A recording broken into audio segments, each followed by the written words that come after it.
Welcome to Revelation Unraveled. I'm your host, William Tapley, also known as the third eagle of the apocalypse and the co-prophet of the end times. Well, I listened to President Obama's speech last night, and he had some very good news. He said that his Secretary of State would be meeting with the Russian counterpart. Obama said that he would be meeting with President Putin of Russia. He said that Congress would delay their vote authorizing him to bomb Syria. Now, this is what I call real progress. I did have one little disappointment, however. Barack Obama never once mentioned Pope Francis.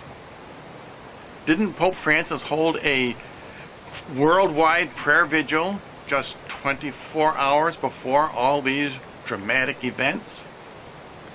Why isn't the Pope given some credit?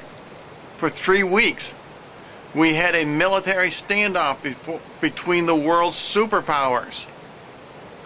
In 24 hours, the Pope changed all that. He prayed to Mary in St. Peter's Square. He prayed the Rosary on September 7th, the eve of the birthday of Mary, which occurs on September 8th in the Catholic Church. Let's recapitulate these events. On August 21st, chemical weapons were used against the citizens of Syria, presumably by their own government.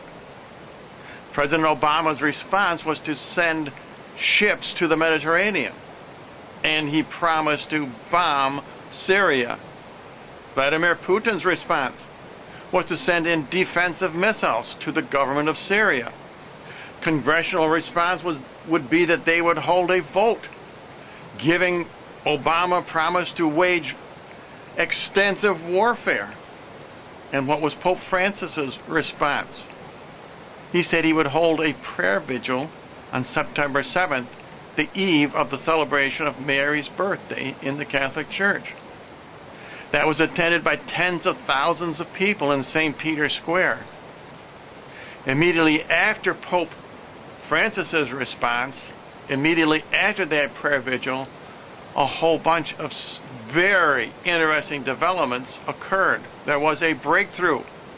The standoff between the world's superpowers melted away. Did the Pope effect this change? Were his prayers to Mary successful?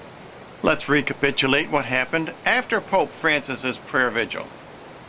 A reporter asked John Kerry, I believe on television, what could happen that would prevent Obama bombing Syria. And John Kerry said if Assad agreed to international control of his chemical weapons.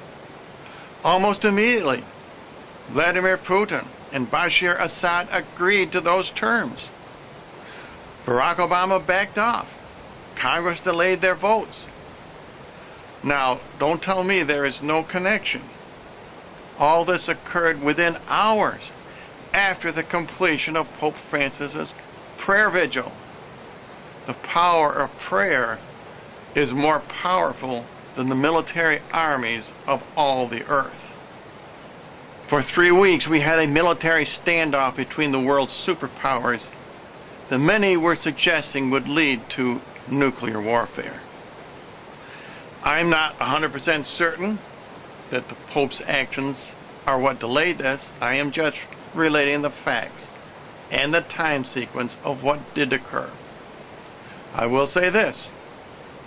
These events are prophetic of how the Antichrist will be defeated in these end times. Read the book of Esther. In that book, we see that the last pope is prefigured by Mordecai. He will appeal to Esther, who prefigures Mary in these end times. Esther will appeal to King Ahasuerus, who prefigures Jesus, who in turn will hang Haman, who prefigures the Antichrist. And King Jesus will hang the Antichrist on a scaffold that is 50 cubits high. Those 50 cubits prefigure the 50 Hail Marys in a 5-decade mystery of the Rosary. And so, in conclusion, even if the president or the news media or anyone else want to thank Pope Francis' role in all of this, I want to thank him. Thank you, Pope Francis. I know I have been sleeping a lot easier at night since you held that prayer vigil and since the world superpowers have backed down from their confrontation over Syria. Let's pray that peace will blossom in the Middle East and throughout the world. Let's pray that Genesis 3:15 will very soon be fulfilled.